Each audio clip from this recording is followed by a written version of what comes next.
As the government pushes ahead with its plan to expand financial sectors that depend on lakes and oceans, or the so-called blue economy, some existing laws have been seen as a hindrance to that objective. For instance, the Merchant Shipping Act prohibits foreign vessels from involvement in any other activity apart from cargo, haulage, and what has been seen as a hindrance to the more vibrant economic activity. Well, our reporter in Mombasa, Francis, is examining this issue now. Francis, how bad is this situation there now that the vessels are not allowed to come in for any other function? Well, the government is in the final stages of making sure that the proposal that they had tabled in terms of repealing the Merchant Act of Section 16 basically is in its final stages. And this has caused shivers among the stakeholders in the maritime sector and the shipping industry. And most of the seafarers have different opinions. There are those in support of the government and others against the government. But it is the stand by the Member of Parliament from the coast region that seems to be a matter of concern among many of the residents here, because according to the MPs, they are saying that the company, that is Kenya Shipping Line, as well as some of the private sector that are of the proposal that Container Terminal 2 should be privatized, are saying that the government has used a lot of money. They pumped in billions of shillings to make sure that Container Terminal 2 is operational. And since the government and the taxpayer has been able to put in some money, then it is the mandate of the Kenya Ports Authority to be able to run the facility. But more with regard to the amendment of this law, I want to bring in an expert, Andrew Mwangura, who has been in this industry for more than 15 years now. Talk to us in terms of this law. Should we amend it, and what are the benefits? I think it should be amended. This is because since for the last 10 years, when the law came in, or when the law came up, it has been a bottleneck and an obstacle for the shipping lines, in fact the foreign fish shipping line. It goes contrary to the current shipping developments in the world.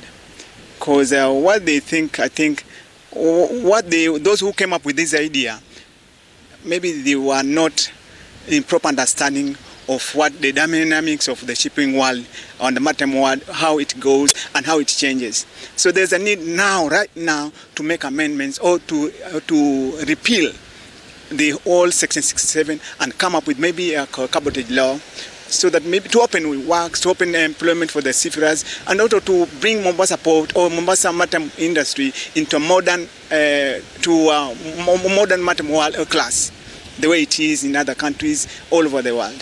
What are the challenges maybe in terms of improvement and opportunities that will come up when if the law is amended? There's a lot of opportunities, because now, as we know, Mombasa Port is a surface port. And the way it is one G port, it's a G1 port. The rest international ports are 4G, others are 5G port. So it's just a backward port. We need to change it, to change it to become a world-class port. The way other ports are like the Hong Kong port, the Salalah port, the Durban port, and one in Morocco port, Morocco port in Morocco. To be one of the world first-class maritime ports and waterways in Africa as well as in the world. And also, the MPs are opposed, given that they say that KP has missed the standard to be able to run Container Terminal 2. And so, there is no need of privatizing this Container Terminal 2. I think that maybe people they don't understand. Mombasa Port has been private, operating privately, or managed privately for the last 123 years.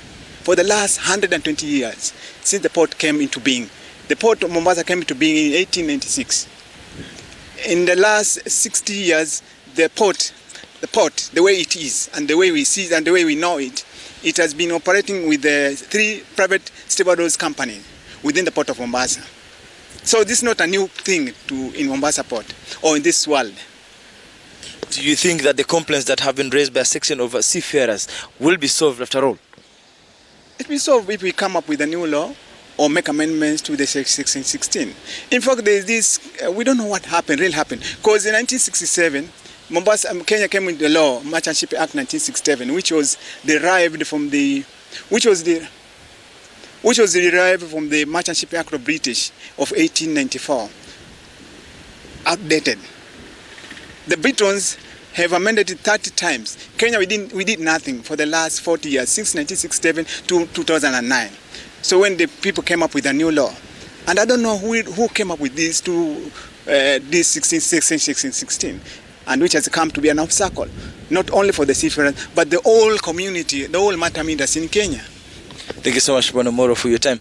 Well, that was Andrew Mangura, an expert in the shipping industry, talking to us with regard to matters the shipping. And he says that if the government and all the stakeholders can come in and have a common ground in terms of making an amendment for the Merchant Shipping Act that has been in operational for the last 10 years, then the shipping industry stands to gain more. But in recent days, we've been able to see a number of government officers coming here down to the coast to try and see how they can be able to improve the maritime industry and basically try and see how the opportunities that come with the blue economy can be of beneficial to many of the residents here in Mombasa and also the country at large, because they say that the blue economy has the potential to produce over 800 billion in terms of the GDP. Back to you.